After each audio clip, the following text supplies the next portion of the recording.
फर्जी किसान नेता राकेश टिकैत ने धमकी दी है कि या तो मीडिया उनका साथ दे वरना वो गए। और उन्होंने धमकी देते हुए कहा है कि मीडिया हाउसेस को वो चेतावनी दे रहे हैं, आपको बचना है तो साथ देना होगा वरना आप भी गए।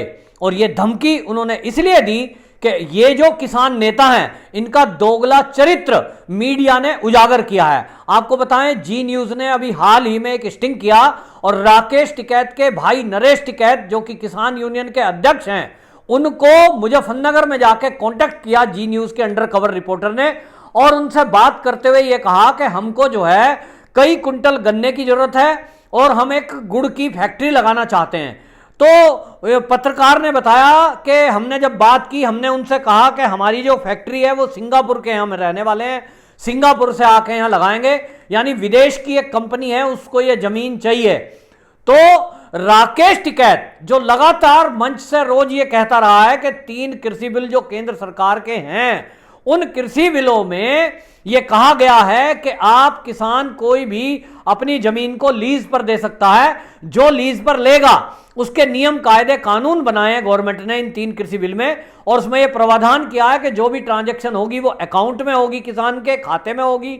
लेकिन उसके उलट ये नरेश टिकैत वहां स्टिंग करने वाले पत्रकार से सौदा कर रहे हैं और उससे कह रहे थे 10,000 रुपए प्रति बीघा मैं आपको ये 12 बीघे जमीन किराए पे दिला दूंगा, लेकिन आपको कैश में पैसे देने होंगे। यानी जो केंद्र सरकार ने ये जो 3 बिल लाए हैं उसमें ये प्रावधान किया हुआ है कि यदि कोई उद्योगपति, यदि कोई इंडस्ट्रियलिस्ट किसान की जमीन को किराए पे लेना चाहता है, लीज पर लेना चाहता है तो ले, लेकिन उसको सारे दस्तावेज कोर्ट में तैयार कराने पड़ेंगे, पेमेंट ऑनलाइन करनी पड़ेगी ताकि किसान को वो ठग ना सके। उसके रेट तय किए गवर्नमेंट ने। लेकिन ये किसान नेता जो आए दिन मंच से चिंगाड़ रहे हैं सरकार के विरुद्ध और 3 कृषि बिल को वापसी लेने की बात कर रहे हैं, उनकी पोल इस स्टिंग में खुली तो वो बौखला गए और राकेश टिकैत ने छत्तीसगढ़ में एक महापंचायत को संबोधित करते हुए बाकायदा पूरे मीडिया को धमकी दे डाली कि हम मीडिया को, और अगला टारगेट तो मीडिया ही है। इसका मतलब यह है कि राकेश टिकैत के हक में कोई बात करे, इनकी गलतियों को ना दिखाए तो ठीक, और यदि कोई इनकी पोल खोलेगा, जो ये दोगला चरित्र जी रहे हैं, अगर इसके बारे में कोई बात करेगा तो ये उसको मारेंगे, पीटेंगे, धमकाएंगे। हमने पहले भी देखा है, गाजीपुर बॉर्डर पर देखा, हमने टिकरी बॉर्डर पर देखा, जी न्यूज हो या रिपब्लिक हो, उसके पत्रकार को देखते ही भगा देते हैं ये, और वहां मारपीट तक की गई। इसका मतलब यह है कि ये कोई भी गुंडागर्दी करे तो मीडिया मौन रहे, इनकी गुंडागर्दी को ना दिखाए। ये जो गुंडागर्दी है, ये जो धमकी है, आखिरकार राकेश टिकैत ने किसके बेस पे दी है? अदना सा एक नेता जिसका अपना गृह जिला मुजफ्फरनगर, वहां उसके समर्थक नहीं है, कोई फॉलोवर नहीं है, वहां की रैली में इसको किराए के आदमी ले जाने पड़े, पंजाब के, हरियाणा के किसानों को बुलाना पड़ा, उसके अलावा ये मीडिया हाउसेस को धमकी दे दे, ये बहुत बड़ी बात है। और आप देखिए कि मीडिया को बंद करने की साजिश ये किसके बल पे दे रहा है? तो आपने देखा भारत बंद के नाम पर जिस तरह से ये सारा विपक्ष इन किसान नेताओं के पीछे आया, आगे किसानों को करा, इनके पीछे खुद खड़े हुए, चाहे उसमें कम्युनिस्ट हैं, चाहे उसमें समाजवादी पार्टी, बसपा, आप, और ये सारे लोग जो लगे, अब दिखाई दिया इनका असली चेहरा कि ये जो पीछे छुपकर ये बीजेपी पर वार कर रहे थे किसानों के भेष में, ये बैठे हुए लोग कौन थे? ये वही हैं जो विपक्ष के कार्यकर्ता हैं। अब इनकी हिम्मत देखिए कि अभी ये लगभग 10 महीने से दिल्ली के बॉर्डर को घेर के बैठे हैं।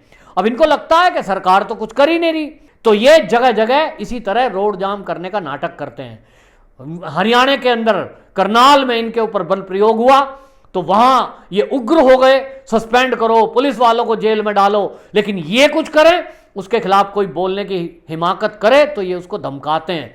ये इनका प्रयोग है और इसी प्रयोग में भारत बंद के दौरान हमने इनका चेहरा देखा कि इन्होंने ना तो एम्बुलेंस जाने दी, ना आम आदमी को नौकरी पे जाने दिया, और इन्होंने और तो और पंजाब के अंदर सेना के कानवाई तक को भी रोक दिया।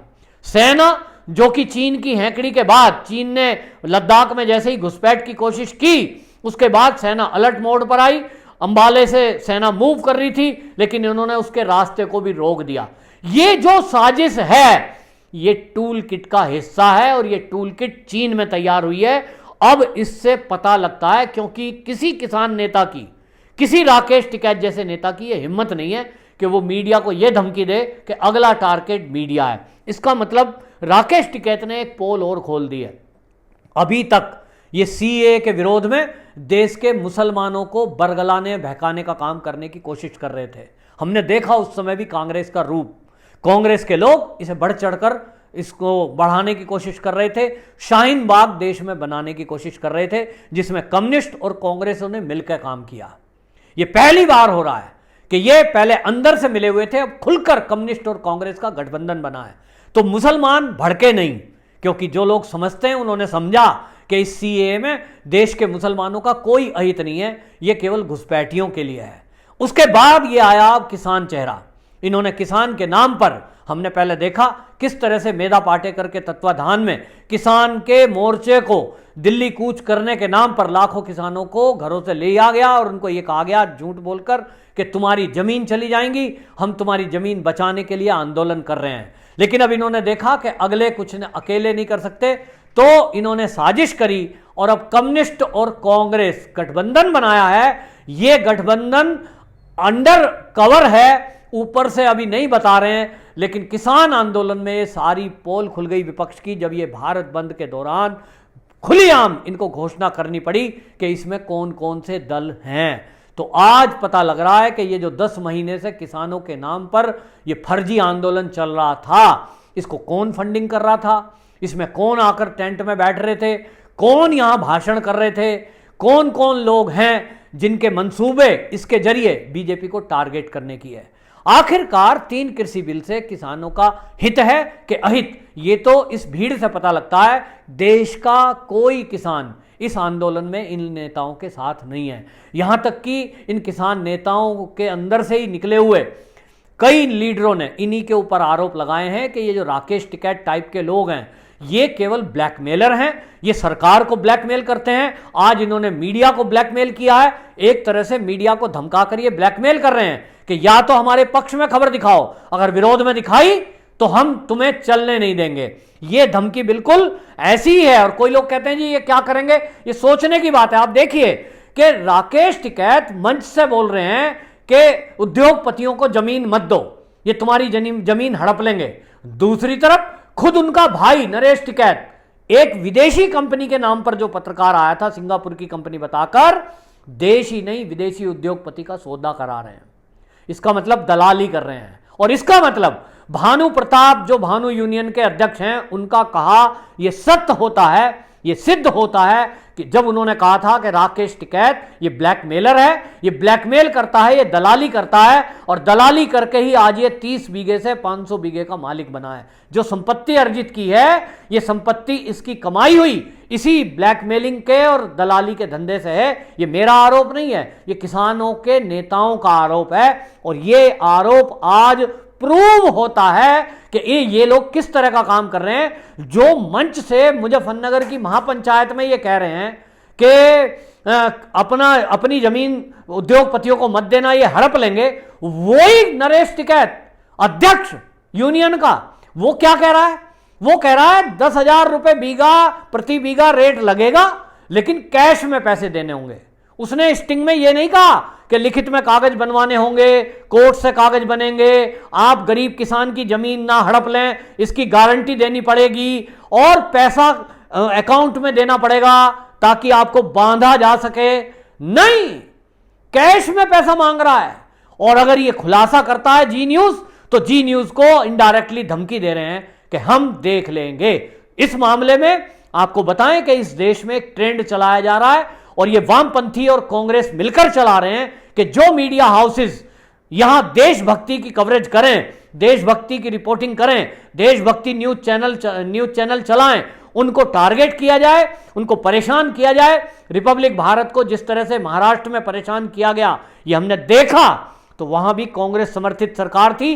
पालघर के मुद्दे को उठाने का नतीजा रिपब्लिक के अर्नब गोस्वामी को जेल जाकर भुगतना पड़ा। ये इन्होंने ट्रेंड सेट किया है और इसी तरह ये परेशान करेंगे, ये तंग करेंगे। ये राकेश टिकैत ने अपनी अगली योजना के बारे में खुलासा कर दिया है। अब निश्चित रूप से सारे मीडिया हाउसेस को एक होना पड़ेगा और ये देश विरोधी चैनल जो हैं, ये जो साजिश कर रहे हैं विपक्षी दलों के साथ मिलकर, इनके कड़े मुकाबले के लिए केंद्र सरकार को भी कोई सख्त कदम उठाने की आवश्यकता है।